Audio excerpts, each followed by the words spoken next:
শুনেছিস forest office থেকে বলে গেল সুন্দরবন জঙ্গলে নাকি কালো বাঘের দেখা মিলেছে।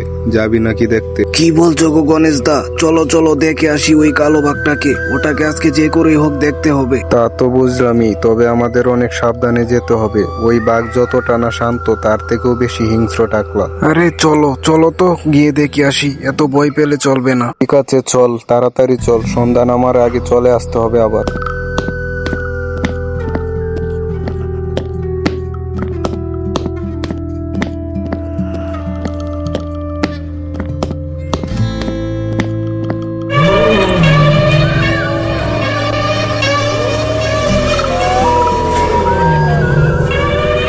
সুভাষ, তোকে বলেছিলাম সুন্দরবন জঙ্গলে যেন কেউ প্রবেশ না করে, সেটা কি তুই গ্রামের মানুষকে জানিয়েছিস? হ্যাঁ স্যার, আমি জানিয়ে দিয়েছি, আপনি কোনো চিন্তা করবেন না। এখন আর ওই জঙ্গলে কেউ প্রবেশ করবে না। তুই একদম ভালো কাজ করেছিস। এখন চল আমরা জঙ্গল থেকে একটু টহল দিয়ে আসি। কেউ আবার জঙ্গলে ঢুকে গেল নাকি সেটা দেখতে হবে।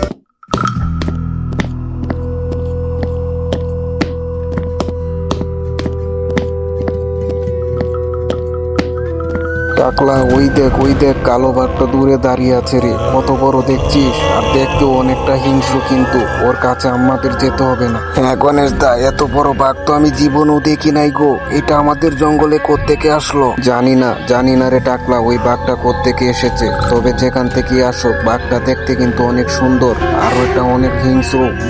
দেখো গণেশ দা, বাঘটা যেন কি কাচ্ছে। হ্যাঁ টাকলা, দেখেছি, মনে হয় জঙ্গল থেকে কোনো হরিণ শিকার করেছে, ওইটার মাংসই কাচ্ছে।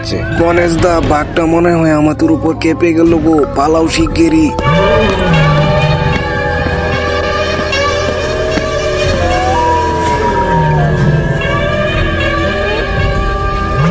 সুভাষ, জঙ্গল তো একদম ফাঁকা রে। জঙ্গলে কেউ প্রবেশ করে নাই। চল আমরা এখনই চলে যাই, আমাদের জন্য এই জঙ্গল নিরাপদ না। আরে এরা কারা? আর এরা জঙ্গলের ভিতর থেকে এভাবে ছুটে আসছে কে? কি হয়েছিল এদের?